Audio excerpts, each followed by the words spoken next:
오늘 우리가 읽은 이 본문의 말씀에 대한 제목은 26절에 보게 되면 하반부에 이런 말씀 나오죠. 나는 너희를 치료하는 여호와임이니라. 그래서 이 말씀을 인용해서 말씀에 대한 제목, 치료하시는 하나님. 우리가 지난주일 추수 감사주일로 우리가 읽었죠. 그래서 우리가 그 전에 우리가 계속해서 오늘 하나님 말씀 창세기에서부터 창세기에 있는 말씀, 그리고 출애굽기 이렇게 순서적으로 본문의 말씀을 우리가 정해서 말씀을 상고했는데, 이제 다음 주, 오늘 주일이 벌써 성탄절이 되기 전 그 4주간을 대림절이라고, 혹은 대강절이라고, 혹은 영어로 어드벤트라고 하는데, 대림절로서 오실 메시아 예수 그리스도의 탄생, 그리고 재림의 주님을 말씀을 통해서 준비하는, 영적으로 준비하는 그러한 대림절 절기를 우리가 지금 지내고 있죠. 두 번째 주일입니다. 그래서 다음 주부터는 이제 대림절에 관한 그러한 본문의 말씀으로 말씀을 함께 나누겠습니다.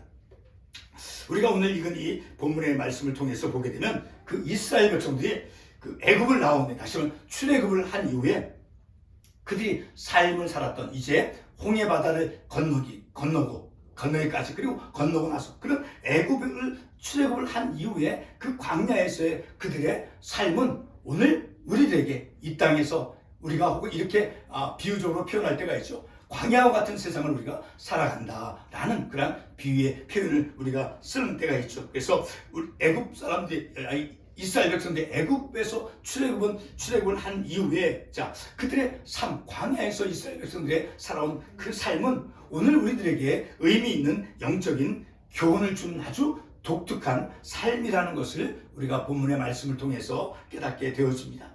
오늘 우리에게 주어진 이 본문의 말씀을 통해서 보게 되면 광야 가운데 있는 그 이스라엘 백성들의 하나님에게, 그러니까 이스라엘 백성들 애굽에서부터 출애굽을 한 그 이스라엘 백성들에게 하나님에게 그 이름이 붙여진, 명명되어진 그 이름이 오늘 말씀에 보게 되면 나는 너희를 치료하는 여호와임이니라 라고 26절 하반부에서 보게 되면 나와 있다. 다시 말해서 치료자 하나님이시다 라는 것이죠. 히브리어로 여호와 라파, 치료자 하나님, 히브리어로 여호와 라파라고 하는 말이죠. 여기서 라파라고 하는 그 히브리어는 고치다, 치료하다 라고 하는 그런 뜻을 가진 말이죠. 출애굽한 이스라엘 백성들이 이제 홍해 바다를 건너서 이제 광야에서 삶을 살아갈 때 이스라엘 백성들의 그 하나님은 육신적인 질병뿐만이 아니라 그들의 삶의 고통과 절망 가운데 있는 그러한 영혼을 치유하시는 하나님이셨다라는 것을 우리가 말씀을 통해서 알 수 있죠. 24절 말씀에 보게 되면 그들이 고통 가운데, 절망 가운데 있다라는 것을 우리가 말씀을 통해서 알 수 있죠. 24절은 백성이 모세에게 원망하여, 육신의 그 가장 기본적인 필요, 생명을 유지하기 위한 그런 기본적인 필요로서 그 물이 그들에게 주어지지 아니함으로 이제 그들이 고통스럽고 그리고 절망 가운데 있는 그러한 이스라엘 백성들의 모습을 보죠. 그렇게 삶의 고통과 절망 가운데 있는 영혼을 치유하시는 그러한 하나님이시다라는 것을 우리가 말씀을 통해서 알 수 있어요. 특별히 27절, 우리가 마지막 구절, 본문의 말씀 마지막 구절에서 읽어서 알 수 있듯이 27절에 보게 되면 마침내 그렇게 광야에서 마실 물이 없어서 고통과 절망 가운데 있는 그 이스라엘 백성들을 이제 그 마라의 그 쓴 물을 하나님께서 모세를 통해서 25절에 보게 되니까 모세가 여호와께 부르셨어요. 그래서 여호와께서 모세에게 한 나무를 가리키시고, 그리고 가리키시니 하고 그 다음에 그가 물에 던지니 물이 달게 되었다. 이렇게 하나님께서 그 이스라엘 백성들, 원망하며 절망 가운데 있는 그런 이스라엘 백성들, 그들을 마침내는 이제 27절에 보게 되면 엘림에 이르게 해서, 그 엘림에 이르니 어떤 환경이었습니까? 물샘이 있고 종려나무가 있는 그곳에서 장막을 치도록 하나님께서 그들의 삶의 거처를 새롭게 준비해 주었죠. 바로 이러한 것을 통해서 볼 때 원망하며 절망 가운데 있는 이스라엘 백성들, 그들에게 삶의 그 거처를, 새로운 삶의 거처를 허락해 주신 그것이 곧 하나님께서 그들의 삶을 치유하신, 변화시킨 그런 모습이다라는 것을 우리가 말씀을 통해서 알 수 있게 되어집니다.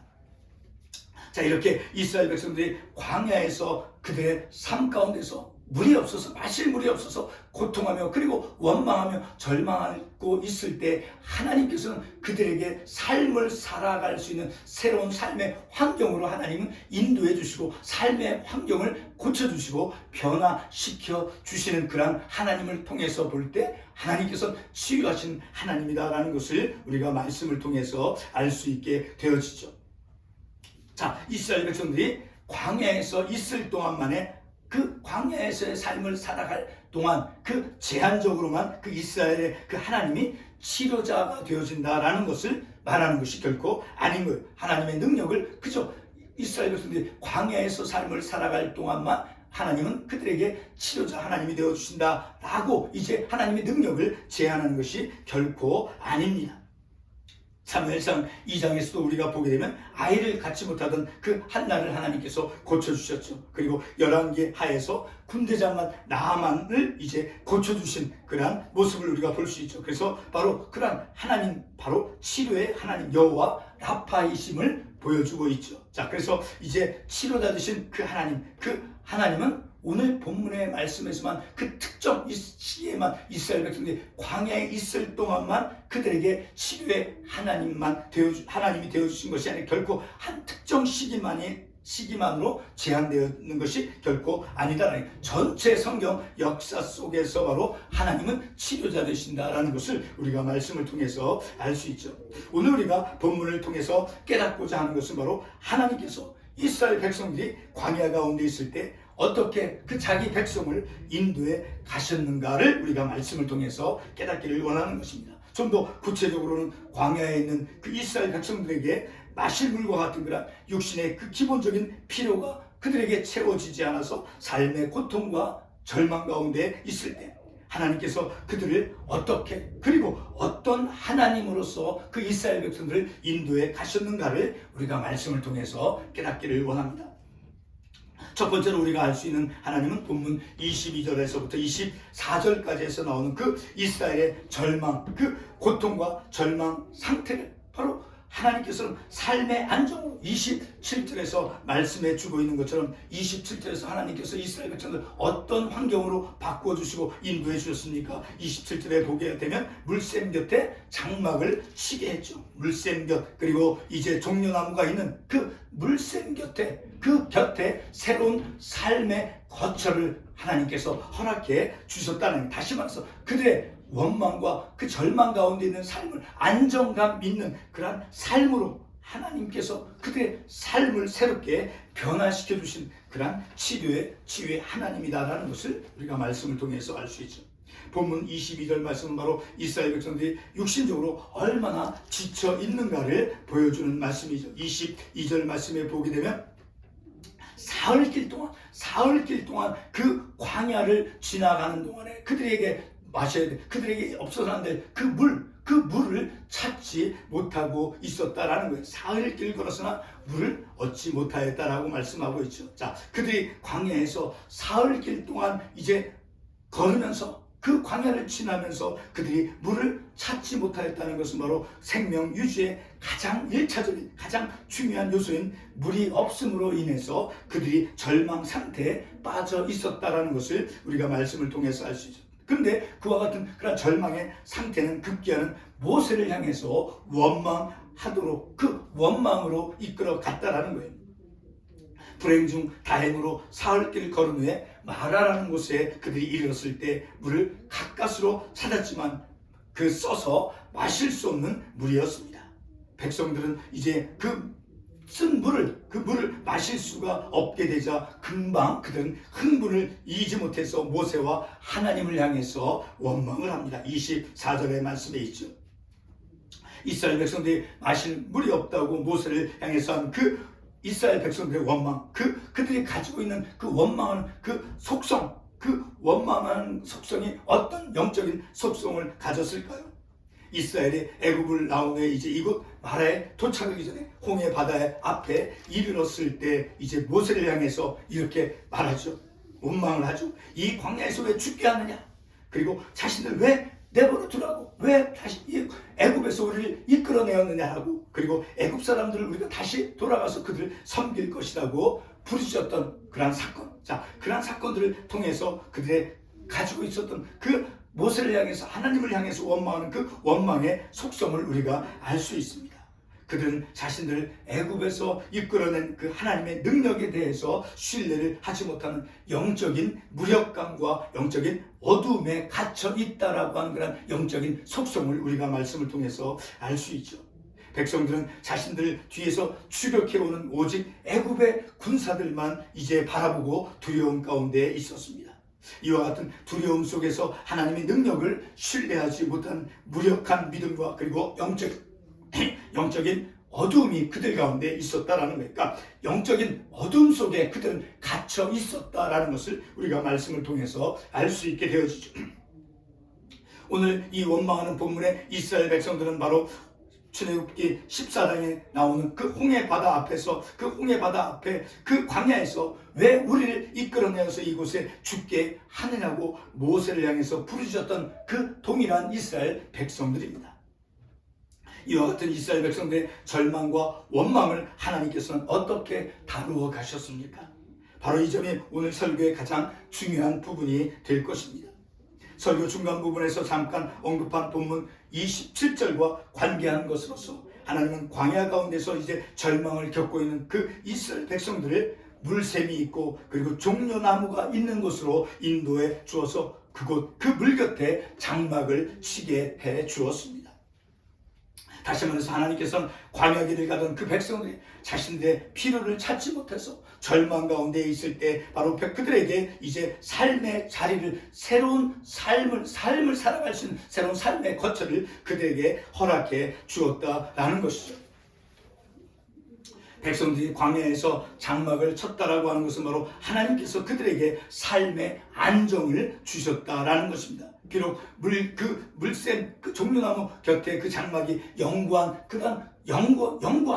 그대의 거처가 아니었을지라도 그 원망과 절망 상태에 있었던 그 이스라엘 백성들, 물샘이 있고 종려나무가 있는 곳에 장막을 치게 해 주었다라고 하는 것은 그들의 삶의 새로운 거처를 허락해 주심을 통해서 그들의 삶을 바꾸어 주셨다니까, 그들의 삶을 하나님 변화시켜 주시고 치유해 주신 그런 하나님이시다라는 것을 우리가 말씀을 통해서 알 수 있죠. 다시 말해서 사흘길 동안 그들이 광야를 지나면서 물을 찾지 못해서 지쳐있고 그리고 절망과 함께 원망으로 지쳐있는 백성들을 하나님께서는 고쳐주신 것입니다.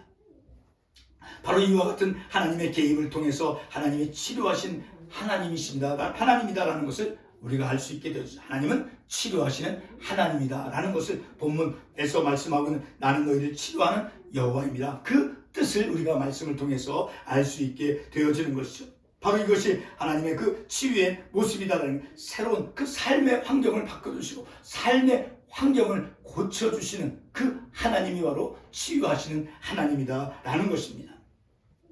무엇을 하나님께서 치유해 주었다라는 것입니까? 바로 광야의 한복판에서 절망하고 원망하는 그들의 영혼을 하나님께서 새로운 장막을 허락해 주심을 통해서, 삶의 거처를 허락해 주심을 통해서 하나님께서 그들에게 삶을 안정시켜 주셨다라는 것, 그것이 곧 하나님의 치유의 모습이 되어진다라는 것입니다. 사람들은 자신의 기본적인 필요나 욕구가 채워지지 않을 때, 또는 직면된 현실을 감당하는 것을 회피하고자 할 때, 출애굽기 오늘 14장 12절 말씀에 있는 것처럼 감정의 상태가 흥분하며 그리고 하나님의 능력에 대해서는 생각하지 않습니다. 출애굽기 14장 12절 하반부에 있는 말씀을 통해서 알 수 있듯이 이스라엘 백성들은 광야에서 죽을지 모른다, 이 광야에서 왜 죽게 하느냐라고 그들이 원망하고 있죠. 바로 그들은 광야에서 죽게 될지 모른다라고 하는 그런 두려움 가운데 그들이 있었다라는 그런 불안감에 사로잡혀 있는 이스라엘 백성들의 모습이다라는 거예요. 비록 출애굽기 14장이 이제 출애굽의 그 시작의 과정일지라도 이제 애굽에서 인도하여낸 그 하나님은 그들에게 원망하는 그들에게는 자신들 애굽에서 출애굽시켜주신 그 하나님은 자리하고 있지 않다라는, 무엇이 자리하고 있습니까? 그러면 그들 앞에는 오직 육신의 만족만을 위한 그런 삶이 그들의 전부였습니다. 이와 같은 불신의 믿음과 하나님의 능력에 대한 영적 어둠에 대해서 출애굽기 14장 13절과 14절은 어떻게 그들을 하나님께서 다루어 주신가를 보여주고 있죠. 영적인 어두움과 그리고 하나님의 능력에 대해서 불신하고 있는 그런 이스라엘 백성들, 그들을 하나님께서 어떻게 다루어 주고 있는가를 바로 출애굽기 14장 13절과 14절이 우리에게 가르쳐 주고 있다는 거예요. 이스라엘 백성들이 가진 그런 불신과 영적인 어두움을 이제 하나님께서 그 이스라엘 백성들의 전쟁의 용사가 되어 주시어서 확신과 안정감을 가져다 주십니다. 그 말씀을 보게 되면 구원을 보라, 그리고 두려워하지 말라, 그리고 여호와께서 너희를 위하여 싸우시리니 라고 말씀해 주고 있죠. 바로 이것이 하나님의 그 치유의 모습이다. 그 연약해 있고 절망 가운데 그 원망하고 있는 그 이스라엘 백성을 향해서 모세를 통해서 하나님께서 고쳐가 주시고 하나님께서 새로운 환경으로 인도해 가신 그 하나님의 구원하심을 바라보라라는, 그리고 그들에게 두려워하지 말라라고 하나님은 모세를 통해서 이스라엘 백성들에게 말씀해 주고 있죠. 그리고 여호와께서 너희를 위하여 대신 싸우시리니 라고 하나님께서 그들의 앞길을 인도해 가시고 그 앞길을 정복해 가신다라는 것을 이제 이 말씀을 통해서 우리가 알 수 있다는 것이죠. 바로 그러한 모습이 하나님의 그 치유의 모습이다라는 것을 우리가 알 수 있죠. 결론의 말씀을 드리겠습니다. 오늘의 우리도 거친 광야의 현실에 압도되어서 육신적 삶의 그 만족을 택하여 삶을 살아갈 때가 많이 있습니다. 하나님의 구원의 능력을 신뢰하며 살아가기보다는 그 육신적인 삶의 만족을 취하면서 우리가 삶을 살아간다는 것이죠. 치료의 하나님 곧 여호와 라파 되신 하나님, 바로 원망과 절망의 그 영혼을 안정감 있는 삶의 환경으로 변화시켜 주시는 하나님이시다라는 것을 우리가 15장 27절의 말씀을 통해서 알 수 있죠. 그 물 곁에 장막을 치니라. 삶을 살아갈 수 있는 물이 있고 나무가 있는 곳에 그 원망하고 절망하는 그 이스라엘 백성들 새로운 환경으로 그들의 거처를 옮겨 주셨다라는 것, 그것이 하나님의 치유의 모습이다라는 것입니다. 그리고 불안과 원망 속의 그 심령을 위해서 하나님께서 자신의 구원 활동으로 믿음의 확신을 갖게 해 주시고 있죠. 그러므로 우리는 나를 구속해 가시는 하나님의 그 능력을 깨닫고 그 하나님의 능력을 신뢰하면서 우리의 삶을 살아가야 한다는 것을 말씀을 통해서 깨닫는, 혹 때로는 우리도 이스라엘 백성같이 원망하고 절망 가운데 있을 때가 있을 것입니다. 그럴 때마다 하나님께서는 우리의 삶의 환경을 하나님께서 바꾸어 주시고, 그리고 믿음의 확신을 갖도록 하나님께서 인도해 가시며 하나님의 그 사랑 구원의 손길을 꼭 붙잡고 삶을 살아가도록 하나님께서는 인도해 가신다는 것을 우리가 깨달을 수 있는 것이죠. 기도하겠습니다.